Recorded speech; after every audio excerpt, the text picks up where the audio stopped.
सन्माननीय व्यासपीठ आणि माझ्या जमलेल्या सर्व मराठी रसिक बांधवांनो, भगिनींनो आणि मातांनो, मी आता भरत जाधवांना सांगितलं, सगळेजण सांगतात 10,000 पूर्ण झाले पाहिजे, 10,000 पूर्ण झाले पाहिजेत. म्हणजे हे नाटक सोडून दुसरं आयुष्यात काही करू नको असं तर सांगत नाही. बरेच गोष्टी करायच्या त्याला.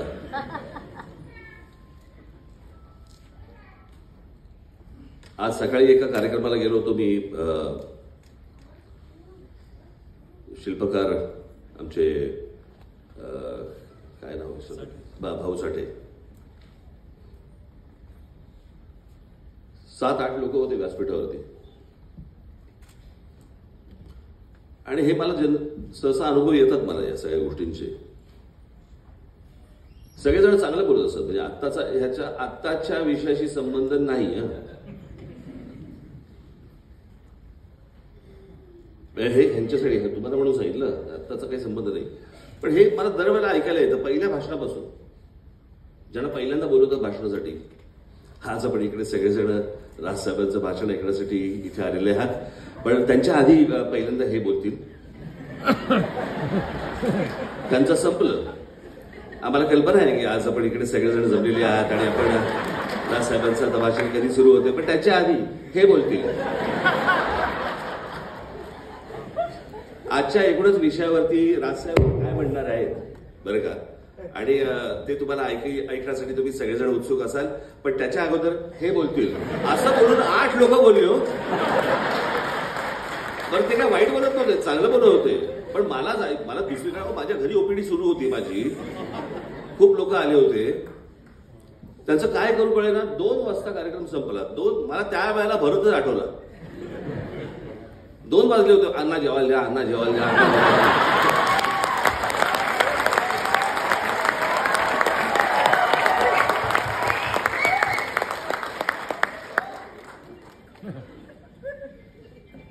पावणे 12 वाजता पोहोचलो होतो मी. 2 वाजले तिकडे. आज 4444 प्रयोग भरत करतोय. बघायचं सगळ्या लोकांनी सांगितलं, पण मी माझं पण भाग्य समजतो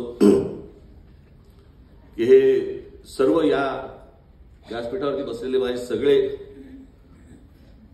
मला मित्र म्हणून मिळाले आयुष्यामध्ये, ज्यांच्याकडनं मलाही अनेक गोष्टी शिकायला मिळाल्या. इतकं यश पाहिल्यानंतर देखील जमिनीवरती कसं राहावं हे भरत जाधव सोडून मला दुसरीकडे कुठे दिसलं नाही. तर हे काय तुमच्या टाळ्या मिळवण्यासाठी बोललेलं नाही. मी संध्याकाळी मी आणि अजित दोरे देखील हेच म्हणत होतो. हे सैरे सई नाटक मी अनेकदा बघितले. केदार शिंदे म्हणाले 5 वेळा बघितले. मी जास्त वेळा पाहिले. कारण त्याच्यामधलं भरतचं जे काम आहे, त्याची जी एनर्जी आहे, ह्याच्या अगोदर मला असं वाटतं अनेक लोकांचे काही 5,000 प्रयोग वगैरे झाले असतील ना, बरोबर. मला असं वाटतं तो मी नव्हेच वगैरे, वस्तारण वगैरे. पण सगळ्यात महत्वाची गोष्ट कुठची आहे, तो मी नव्हेच असेल, वस्तारण असेल, उत्तम नाटकं, उत्तम काम केलं सगळ्यांनी. पण त्यावेळेला OTT प्लॅटफॉर्म नव्हते, त्यावेळेला इंटरनेट नव्हतं, त्यावेळेला मोबाईल नव्हते, त्यावेळेला काही नव्हतं, मनोरंजनाची साधनं नव्हती. त्यावेळेला लोकांकडे मनोरंजनाचं साधन हे एकतर नाटक किंवा चित्रपट हेच होतं. आज इतक्या प्रकारची मनोरंजनाची साधनं असून भरतचं नाटक हाऊसफुल झाणं ही सोपी गोष्ट नाहीये. पण एक विलक्षण कलाकृती आज केदार शिंदे यांनी रंगमंचावरती एक 22 वर्षापूर्वी आणली. 15 ऑगस्टला. मला 15 ऑगस्ट म्हटलं की फक्त शोले आठवतो, की जो 15 ऑगस्टला आला होता. आणि त्याच्यानंतरचा 15 ऑगस्टला आलेला सही रे सही हा मला असं वाटतं मराठीतलाच शोले आहे. भरतच्या आई वडिलांनी इतकं सुंदर नाव ठेवलंय त्याचं, की इतके प्रयोग करून देखील ज्याचं मन भरत नाही तो भरत नाही.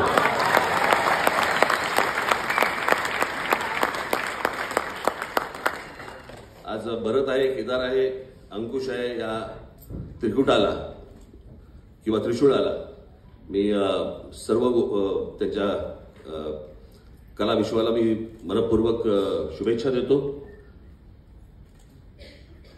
तुमच्या सर्वांच्या वतीने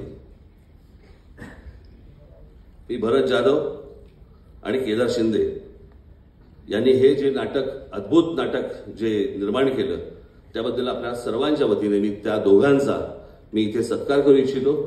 मला असं दोघांचा सत्कार स्वीकारावा.